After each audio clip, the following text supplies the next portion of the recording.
In Matthew 11:19, Jesus says something that was very interesting. He says, "The Son of Man came eating and drinking, and behold, you say that he is a winebibber and a glutton, a friend of publicans, a friend of sinners. But wisdom is justified by her children." And I find this to be a very, very fascinating verse to me, because Jesus was very aware of how people perceived him, even though he did not live from or for the opinions of men.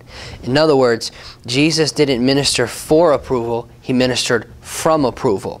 But Jesus also knew how other people, or how the generation in which he lived, perceived him.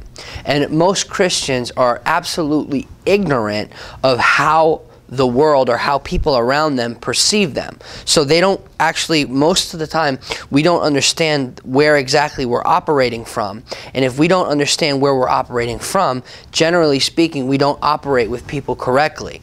And I think it's very important to be aware of how people perceive us.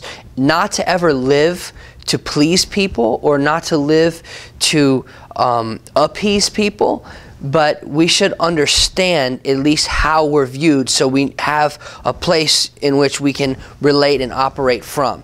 And to me, it's very fascinating that Jesus was aware of how people perceived him. He didn't change how he was ministering. He didn't change what he was doing. He didn't change his life mission based upon how other people saw or felt.